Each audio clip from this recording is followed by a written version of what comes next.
Alright, so serunding. Kita biasa ada serunding pada bulan Ramadan. Last year kita buat serunding mac and cheese. Today I'm going to show you how to make serunding cheese toast. 10 minutes. That's all it takes. So untuk sahur boleh, buka boleh, up to you.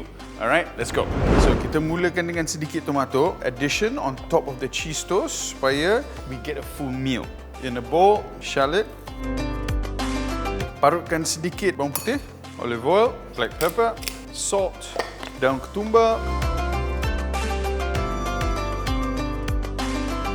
squeeze the tomato, tapi janganlah sampai hancur.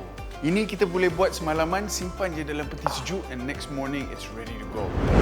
Sourdough bread. Saya suka gunakan sourdough bread sebab I personally like sourdough bread. Tapi kalau anda tak suka sourdough bread, boleh je gunakan roti biasa pun boleh. What I'm doing now, basically, I tengah tekankan isi roti dia untuk create this well. Supaya bila kita letakkan bahan-bahan kita, ada ruang and it's not going to all overflow out.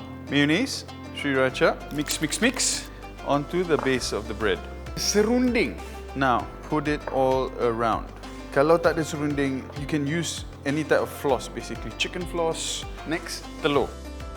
Put that nice yolk in the middle. Season the yolk a little bit. Cheese.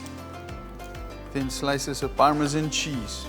Now, layer. Mozarella, Parmesan. Jaga-jaga dengan telur, jangan pecahkan telur.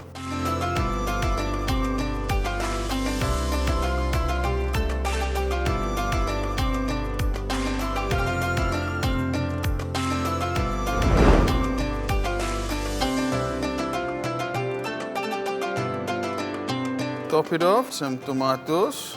Ini jeruk lah, jeruk bawang. Tak kisahlah kalau anda ada jeruk cili ke, jeruk apa-apa, because cheese tu dia muak. So a little bit of jeruk akan tolong untuk freshen up that flavour.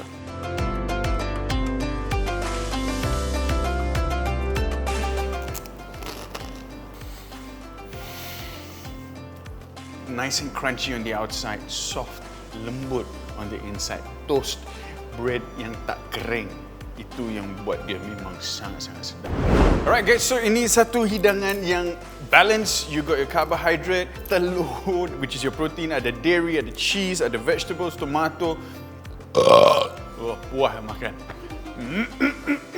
Memang sesuai untuk sahur atau kalau anda bujang, nak berbuka puasa, tak ada orang, mak-mak semua tak ada kat rumah nak masak untuk korang. This is the perfect recipe for you. 10 minutes. Itu saja yang diperlukan. With a brilliant toaster like this, makanan memang keluar sedap. Take care guys. Ciao. Selamat berpuasa.